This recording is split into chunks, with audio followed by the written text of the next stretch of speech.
Karena adanya peraturan pembatasan skema bantuan ini, maka dalam satu keluarga itu hanya dibatasi. Tadinya anak sekolahnya boleh 4, boleh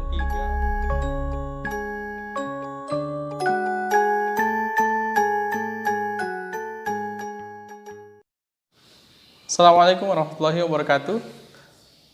Kembali lagi di channel Dandi Wardana, channel yang membahas seputar bantuan sosial atau informasi-informasi yang bermanfaat lainnya.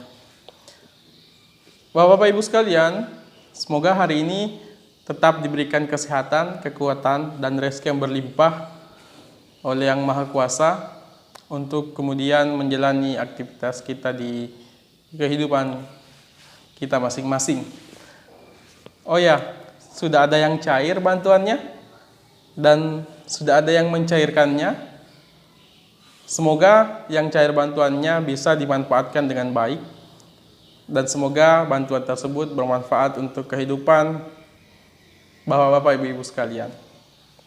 Kemudian mungkin ada yang bertanya, bantuan saya hari ini berbeda dengan bantuan yang kemarin, berbeda dengan bantuan yang tahap yang ketika cair itu cairnya per tahap, yang langsung cair 3 bulan. Contohnya misalkan bulan Oktober, November, dan Desember. Kemudian kenapa berbeda? Nah, di video ini saya akan membahas terkait persoalan tersebut. Untuk itu simak terus videonya untuk mendapatkan informasi yang lebih detail. Bantu saya juga untuk kemudian mengembangkan channel ini dengan menekan tombol subscribe, like, and komen ketika ada yang ingin ditanyakan di video kali ini. Kita lanjut. Bapak ibu-ibu, di tahun 2020 ini di tahap 4, khususnya pencairan tahap 4 ini ada perubahan, ada aturan baru yang kemudian keluar diterbitkan oleh pemerintah pusat tentang perubahan skema bantuan untuk komponen PKH. Jadi apa perubahannya? Perubahannya yaitu pembatasan bantuan. Ada skema pembatasan bantuan dari tiap komponen PKH tersebut. Ya. Makanya simak baik-baik ibu-ibu, bapak-bapak ibu sekalian, karena ini informasinya sangat penting untuk didengarkan agar tidak salah paham dan tidak gagal paham.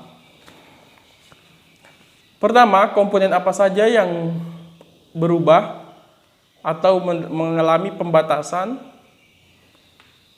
bantuan? Yang pertama adalah komponen pendidikan. Komponen pendidikan meliputi anak SD, SMP, dan SMA. Kemudian komponen yang kedua adalah komponen kesehatan. Komponen kesehatan ini mengalami perubahan dan mengalami juga penambahan. Jadi ada keseimbangan antara pengurangan dan penambahan. Apa saja tambahan?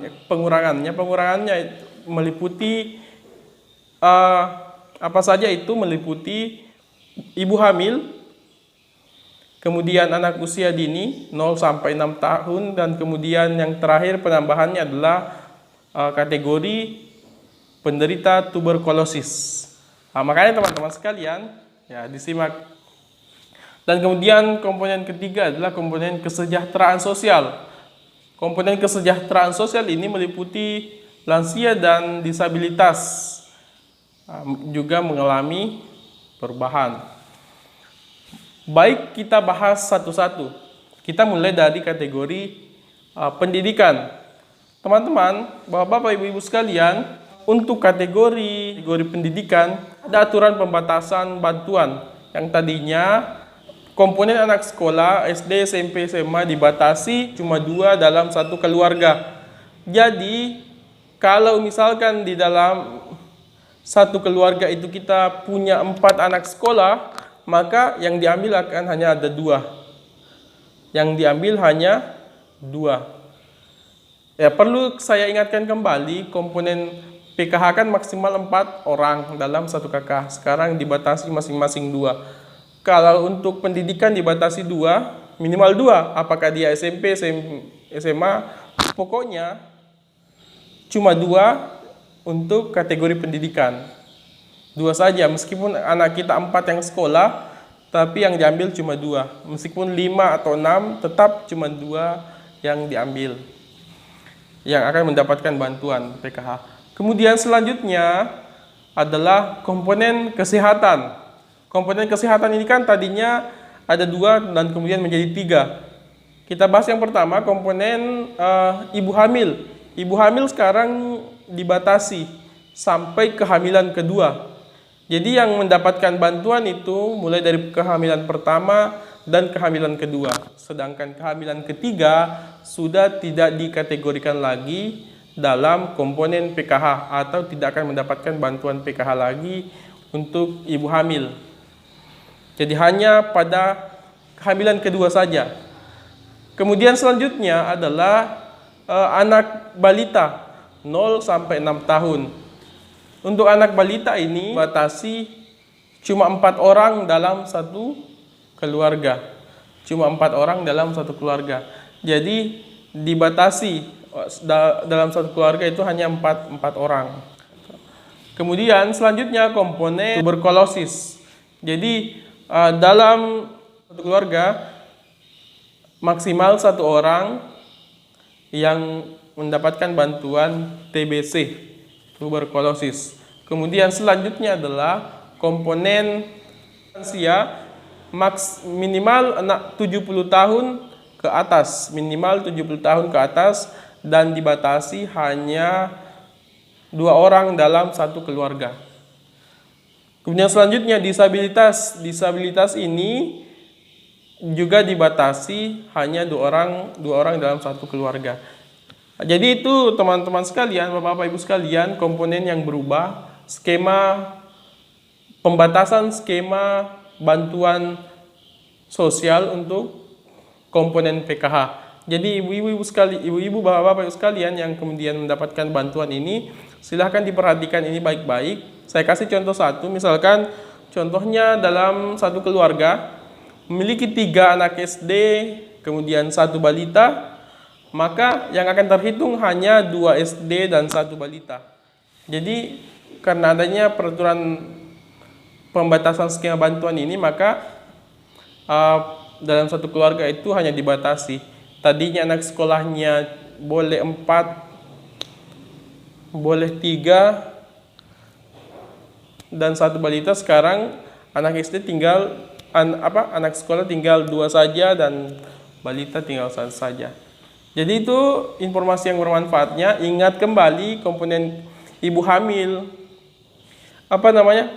Ingat kembali kategori anak sekolah itu yang diambil, yang mendapatkan bantuan cuma 2 orang dalam satu keluarga.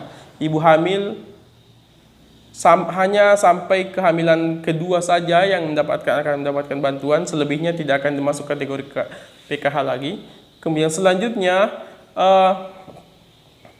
anak usia dini atau balita hanya dibatasi 4 orang dalam satu keluarga. Kemudian lansia 70 tahun ke atas dan maksimal 2 orang.